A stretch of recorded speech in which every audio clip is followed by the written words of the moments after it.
avant de repartir. Les rendez-vous se succédèrent. Un deuxième, un troisième, un quatrième.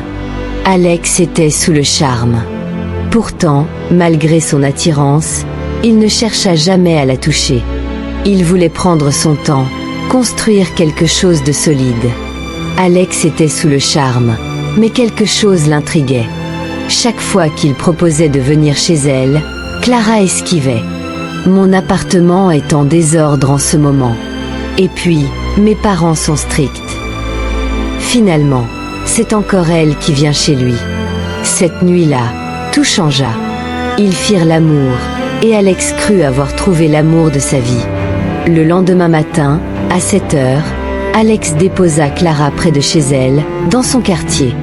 Elle lui sourit, lui fit un signe de la main, et disparut dans les rues encore endormies. Mais ce fut la dernière fois qu'il la vit.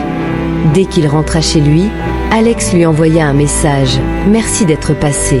Le message resta bloqué sur 2 traits bleus. Clara ne répondit jamais.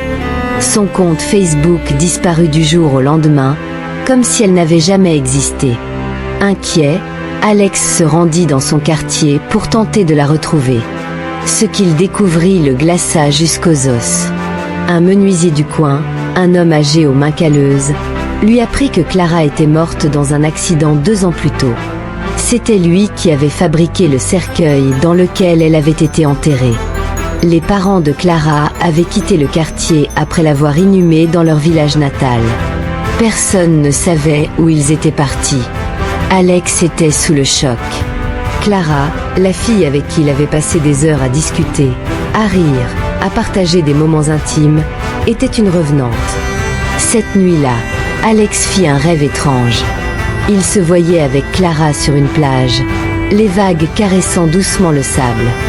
Elle lui dit « Bébé, je repartirai, et un jour, tu ne me verras plus jamais. » Quand il essaya de lui demander où elle allait, elle sourit et répondit « Je blague, je voulais juste te taquiner. » Puis il se réveilla, en sueur, le cœur battant. Mais le cauchemar ne s'arrêta pas là. Après cette révélation, la vie d'Alex prit un tournant dramatique. Ses études stagnèrent, ses affaires s'effondrèrent. Lui qui était un petit businessman prospère, propriétaire d'une boutique de prêt-à-porter et d'une salle de jeu, dut tout fermer. Il perdit même son appartement confortable et se retrouva à galérer pour payer un modeste studio. Désespéré, Alex consulta un aîné, un homme sage aux yeux perçants, qui lui dit « Peut-être que c'est un esprit maléfique de ta famille qui a pris la forme de cette fille pour voler ton étoile à travers le rapport sexuel que vous avez eu. Ou alors, un démon a vu ton étoile briller et s'est incarné sous cette apparence pour l'éteindre. » On lui conseilla de consulter un pasteur, mais Alex, fidèle à sa religion, se tourna vers un guide spirituel.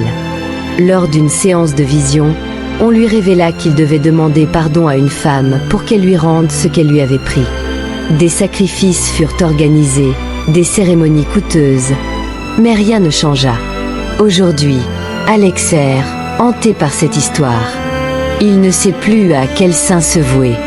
Son compte Facebook, qu'il croyait être une simple plateforme de connexion, a détruit sa destinée. Et si Clara n'était qu'un fantôme? Ou pire, une entité maléfique venue voler son étoile?